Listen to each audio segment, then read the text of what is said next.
गुरु प्यारी साध संगत जी, राधा स्वामी जी। प्यारी साध संगत जी, इस सत्संग को लास्ट तक जरूर सुनना जी। हमारा समय कितना भी बुरा क्यों ना चल रहा हो, हमें कभी भी घबराना नहीं चाहिए। हमें हर एक मुसीबत का डट कर मुकाबला करना चाहिए और धीरज रखना चाहिए, क्योंकि हमें हमारे सतगुरु हमेशा यही बात समझाते हैं कि एक दिन सब ठीक होगा।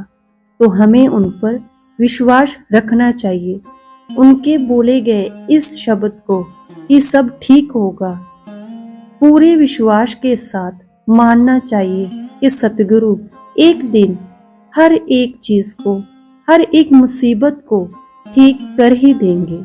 अगर हमारा विश्वास उन पर पूरा दृढ़ होगा तो हम कभी भी दुखी नहीं होंगे और हर एक मुसीबत का आराम से खुशी खुशी मुकाबला कर पाएंगे। सतगुरु हमें हमेशा हर मुश्किल से बाहर निकाल देते हैं। ऐसे ही हमें समझाने के लिए सतगुरु एक कहानी का सहारा लेते हैं ताकि हमें अच्छी तरह से समझ आ जाए। एक बार एक बहुत ही दुखी आदमी सतगुरु के पास आकर कहता है कि हे सतगुरु, मैं अपनी इस जिंदगी से बहुत दुखी हूँ। मैं अपनी पत्नी और बच्चों को भी खुश नहीं रख सकता और अपने घर के लिए कुछ नहीं कर पा रहा हूँ। कभी कभी मेरे मन में ये ख्याल आता है कि अपने जीवन को ही खत्म कर दूं।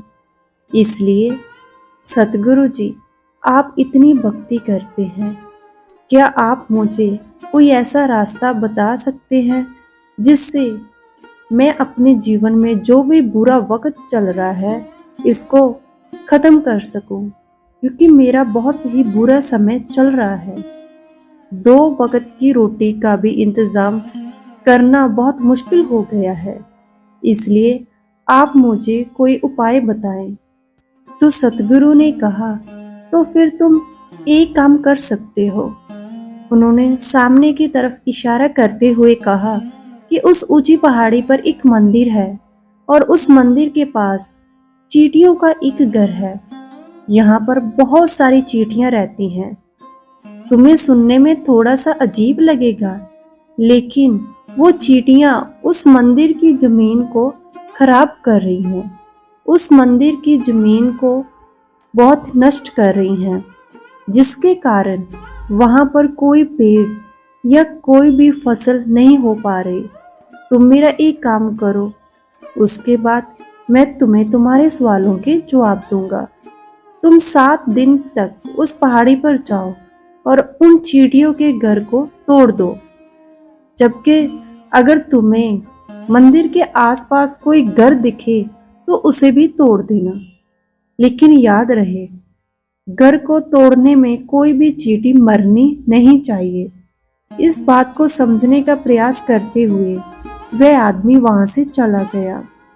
शायद उसको कुछ समझ में नहीं आया था कि सतगुरु ऐसा क्यों करवा रहे हैं, क्योंकि संतों की बातों में कुछ राज छिपे हुए होते हैं। अपने शिष्यों को समझाने के लिए वह रीला रचते हैं। वह सोचने लगा कि क्यों सतगुरु ऐसा बोल रहे हैं, क्यों उन चींटियों का घर तोड़ना चाहते हैं, कौन महात्मा ऐसा करेगा। मगर फिर भी सतगुरु की बात मानते हुए वह अगले दिन से ही उस जगह पर जाना शुरू कर देता है। जब वह पहाड़ी पर पहुंचता है तो वह क्या देखता है कि बहुत सारियां चींटियां अपना खाना जुटाने में लगी हुई हैं। सभी चींटियां एक लाइन में चल रही हैं और अनाज के छोटे छोटे कण उठाकर अपने घर में इकट्ठा कर रही हैं। ये देखकर पहले तो उस आदमी का मन कमजोर पड़ गया। उसने सोचा, ये इतनी मेहनत करके अपना घर बना रही हैं, अपने घर को भर रही हैं, और मैं इनके घर को तोड़ दूंगा तो इनको कितना बुरा लगेगा। फिर उसने सतगुरु की बात याद करते हुए उस घर को तोड़ना शुरू कर दिया। और जल्द ही चींटियों में हाहाकार मच गया। वह इधर उधर दौड़ने लगी। जो लाइन में चल रही थी तो वह अब बिखर गई। अपनी अपनी जान बचाने के लिए इधर उधर भागने लगी। थोड़ी देर में घर टूट गया और ये करने के बाद वह आदमी दुखी मन से अपने घर लौट आया। उसका मन परेशान था, दुखी था, बहुत ही पश्चाताप में था। फिर वह अपने बिस्तर पर लेटे लेटे सोचता रहा कि अब तो उन चींटियों का घर तबाह हो चुका है। अब वहां वापस जाने का क्या फायदा, क्योंकि चींटियों के घर को तोड़ने के लिए सतगुरु ने कहा था वह मैं कर चुका हूँ। और फिर कुछ सोचकर अगले दिन फिर उसने जाने का सोचा और अगले दिन सुबह सुबह उठकर वह वापस उस पहाड़ी पर पहुंच गया। पहाड़ी पर जाकर वह देखता है कि उसने तो उस चींटियों के घर को तोड़ दिया था, लेकिन वह चौंक गया कि उन चींटियों ने फिर से अपना घर उसी जगह पर बना लिया था और वह फिर से अपने घर के लिए सामान इकट्ठा करने में जुटी हुई थी। उस आदमी को लगा कि ये चींटियां कितनी मूर्ख हैं। इनको पता है कि कल इनका घर इसी जगह पर तोड़ दिया गया था और फिर उसी जगह पर उन्होंने नया घर बना लिया है। और ये सोचकर वह इंसान हंसने लगा, लेकिन फिर से सतगुरु की बात याद करते हुए उसने उन चींटियों का घर फिर से तोड़ दिया। फिर से उन चींटियों में हलचल मच गई और थोड़ी देर में वह चींटियां इधर उधर अपनी जान बचाने के लिए भागने लगी। कुछ ही देर में उनका घर फिर से टूट गया और वह आदमी थोड़ा संतोष भाव से कि इस बार तो मैंने उस घर को अच्छी तरह से तोड़ दिया है, अब तो वह चींटियां यहाँ पर अपना घर बना ही नहीं पाएंगी। और इसीलिए जाने से पहले उसने उस घर पर ठंडा पानी भी डाल दिया ताकि चींटियां वहां पर अपना घर ना बना सके। और इस तरह से अपना कर्म पूरा करते हुए वह आदमी फिर से अपने घर लौट आया।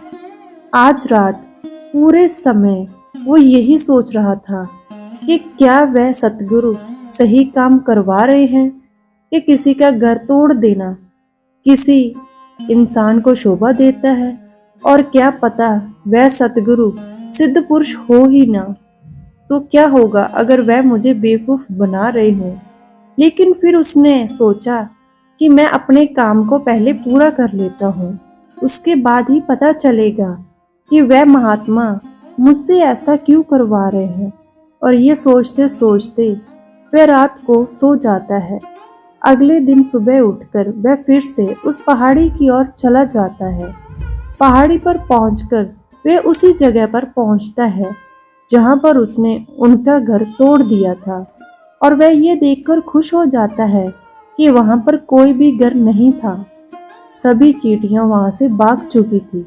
और फिर उसने सोचा कि अब मेरा रोज रोज आने का क्या फायदा होगा, क्योंकि चींटियां तो अपना घर बदल चुकी हैं और सतगुरु ने मुझे 7 दिन के बाद आने को कहा था, लेकिन आज तो तीसरा ही दिन है।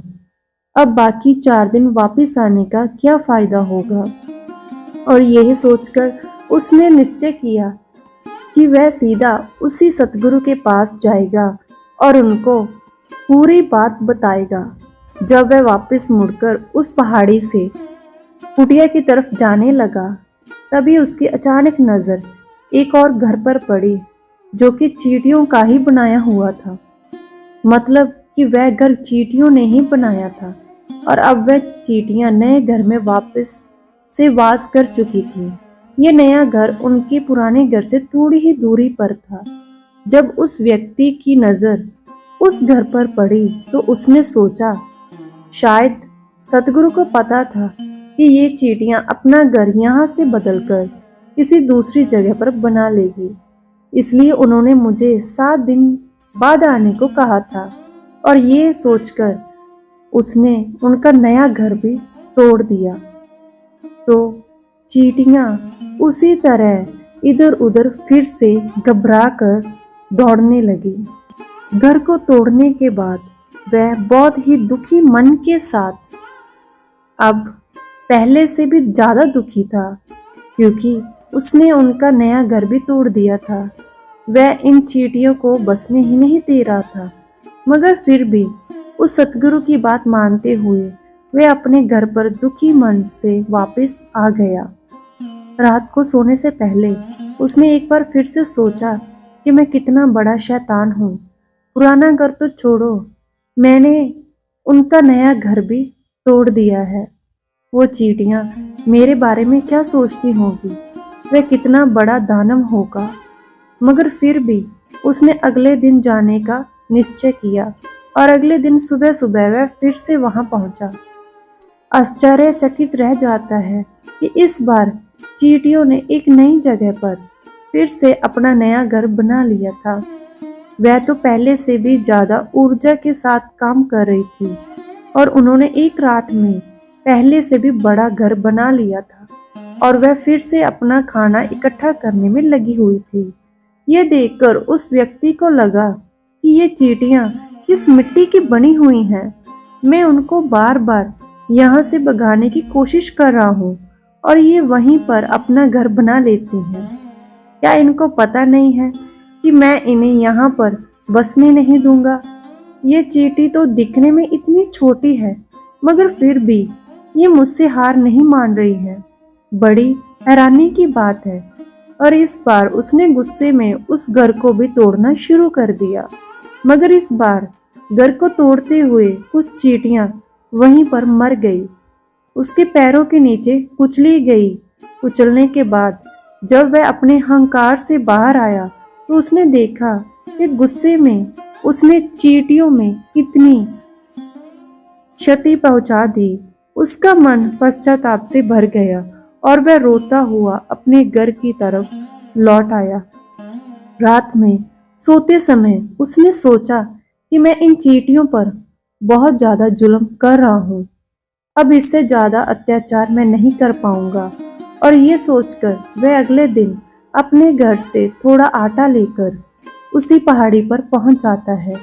आज उसके मन में उन चींटियों के प्रति श्रद्धा का भाव था, दया का भाव था। आज वह उनकी मदद करना चाहता था। जब वह वहां पहुंचा तो चींटियां फिर से अपने नए घर को बनाने में लगी हुई थी। उसने बड़े ही प्यार के साथ अपने साथ लाया हुआ आटा खिलाया। अगले 7 दिनों तक वह ऐसा ही करता रहा। वह रोज सुबह जाकर उन चींटियों को अपने हाथों से आटा खिलाता और फिर 7 दिन के बाद वह आदमी सतगुरु के पास जाकर हाथ जोड़कर कहने लगा कि हे सतगुरु जी, मुझे माफ कर देना। उन चींटियों के घर को तोड़ा, उनके घर को तबाह करने की बहुत कोशिश की। मैंने उनके घर को तोड़े भी, और एक बार नहीं 4 बार मैंने उनका घर तोड़ा, मगर उसके बाद मैं हिम्मत नहीं कर पाया, उनके घर को नहीं तोड़ पाया। मैं समझ सकता हूँ कि मैंने अपना काम पूरा नहीं किया और इसके बदले आप मुझे तरीका भी नहीं बताएंगे जो कि मुझे मेरे बुरे समय से बाहर निकाल सकता है। लेकिन मुझे इसकी कोई परवाह नहीं है। मुझे लगता है कि मैंने जो किया वह सही किया है, इसलिए मैं आपसे आज्ञा लेकर वापस जा रहा हूँ। कृपा करके मुझे अपने घर वापस जाने की आज्ञा दीजिए। यह सुनकर सतगुरु ने मुस्कुराते हुए कहा कि अरे बेटा, कहाँ चल दिए, रुको तो सही, जलपान तो कर लो, थोड़ी देर रुक जाओ, उसके बाद चले जाना। और ये कहकर वह महात्मा उस व्यक्ति के लिए पानी लेकर आते हैं। पानी पिलाने के बाद वह सतगुरु उस आदमी से पूछते हैं कि तुम मुझे ये बताओ कि आखिर तुम उन चींटियों का घर क्यों नहीं तोड़ सके? वो चींटियां तो बहुत छोटी हैं और तुम इतने विशाल हो, फिर भी तुम उन छोटी छोटी चींटियों का घर तोड़ नहीं पाए। कहाँ है तुम्हारी शक्ति, तुम्हारा बाहुबल? फिर वो आदमी बोला कि हे सतगुरु, मैंने उन चींटियों का घर तोड़ दिया था। एक बार नहीं, 4 बार तोड़ दिया था। एक बार तो अपने गुस्से में उन चींटियों को भी हानि पहुंचा दी थी, लेकिन जिस दिन मैंने उनको हानि पहुंचाई तो उसी दिन मुझे लगा कि मैं उनको क्यों हानि पहुंचा रहा हूँ, क्यों इनको इतनी तकलीफ दे रहा हूँ। और उसी दिन मैं उनको नुकसान पहुंचाने की बजाय उनकी सहायता करनी शुरू कर दे। ये सुन उस सतगुरु ने कहा, यही तो सीखने की बात है। एक छोटी सी चींटी हमें जीवन का संदेश दे जाती है। मैंने तुम्हें उन चींटियों का घर तोड़ने के लिए नहीं भेजा था। मैंने तुम्हें इसलिए भेजा था ताकि तुम उन चींटियों से कुछ सीख सको। तुम्हें क्या सीख मिली? ये सुनकर उस व्यक्ति ने पूरी कहानी बयान कर दी। पूरी कहानी सुनने के बाद सतगुरु ने मुस्कुराते हुए कहा कि बेटा, पहली सीख जो इन चींटियों से मिलती है वो ये है कि तुमने कितनी बार उनके घर को तोड़ने की कोशिश की, उनके घर तबाह हो जाए, मगर वो हर बार एक नया घर बना लेती थी। उन्होंने कभी भी हार नहीं मानी। अगर वो हार मान लेती तो वह चींटियां तुम्हें वहां नहीं मिलती। जीवन कार्यशील का काम है, मगर हम एक दो बार हार मिलने पर ही टूट जाते हैं, निराश हो जाते हैं और फिर जीवन में प्रयास ही नहीं करते। और कुछ लोग तो अपनी जिंदगी को ही खत्म करने की कोशिश करते हैं। मगर जानवरों में तुमने एक बात देखी होगी कि वो अपना जीवन खुद से कभी खत्म कर ही नहीं सकते। तुमने ये कभी नहीं सुना होगा किसी जानवर ने आत्महत्या कर ली, चाहे जानवर कितना भी भूखा क्यों ना हो, कितना भी दुखी क्यों ना हो, मगर वो अपने जीवन के लिए हमेशा संघर्ष करता है। और वही दूसरी तरफ हम मनुष्य एक दो बार निराश होने के बाद ही अपना जीवन खत्म कर लेते हैं। जीवन तो कर्मशील है, कर्म करने का नाम है। जीवन और मृत्यु आखिरी विश्राम है, इसलिए मृत्यु से पहले कर्म करना कभी नहीं छोड़ना, क्योंकि मृत्यु के बाद तो तुम परम विश्राम में चले ही जाओगे। तो उससे पहले कर्म करना क्यों छोड़ रहे हो? क्यों हताश हो रहे हो? अगर तुम्हारा एक घर टूट गया है तो दूसरा घर बनाने का प्रयास करो, कोशिश करो, और कोशिश करने वालों की कभी हार नहीं होती। ये हम उन चींटियों से समझ चुके हैं।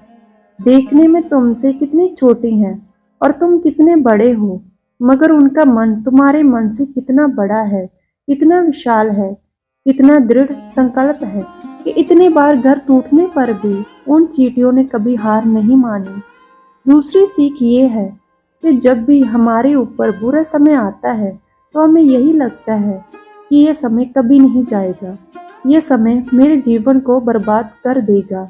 और अपने इन्हीं ख्यालों से, इन्हीं विचारों से, जिनका असलियत में कोई अस्तित्व है ही नहीं, यह सिर्फ विचार है, और वही विचार मन को दुखी कर देते हैं और इसलिए हम कोशिश करना भी छोड़ देते हैं।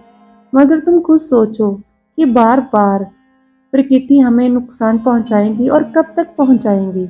अगर हम बार बार फिर से उठकर फिर से नया प्रयास करेंगे तो फिर प्रकृति भी हमारे सामने घुटने टेक देगी और वह भी एक दिन हमारे ऊपर दयावान हो जाएगी, कृपालु हो जाएगी, और वह हमें सब कुछ देने लगेगी जिसकी हमने कभी कामना की थी। तुमने खुद देखा कि तुम उन चींटियों को नुकसान पहुंचाने के लिए पहुंचे थे, मगर बाद में तुम ही उन चींटियों को अनाज और आटा देने लगे। तुम ही उन पर कृपालु हो गए। क्यों हुए? क्योंकि तुमने देखा कि वह चींटियां हार ही नहीं मान रही थी। और इसी तरह अगर तुम भी अपने जीवन में कभी हार नहीं मानोगे तो एक ना एक दिन ये प्रकृति तुम्हें सब कुछ देगी जो तुम अपने जीवन में पाना चाहते हो। इसलिए यह सीख याद रखना, कर्मशील कार्य करते जाना, और दूसरा कि एक ना एक दिन हमारे सभी कर्म का हिसाब मिलेगा और हमें वो सब मिलेगा जो हम चाहते हैं। साथ संगत जी, नाम सिमरन के बाद हमें इतने लाभ होते हैं कि हम जान ही नहीं सकते। जो व्यक्ति एक बार सच्चे मन के साथ नाम जप लेता है तो उसकी जिंदगी ही बदल जाती है। नाम की बहुत बड़ी महिमा है और ये केवल पूर्ण संत महापुरुष ही जानते हैं, जिन्होंने नाम को जपा है, जिन्होंने नाम की कमाई की है, केवल वही इसकी महिमा को जानते हैं। सो इसी के साथ आज की ये वीडियो यहीं पर ख़त्म होती है। साथ संगत जी, वीडियो अच्छी लगी हो तो चैनल को ज़रूर सब्सक्राइब कीजिए, वीडियो को लाइक और शेयर कीजिए। राधा स्वामी जी। नहीं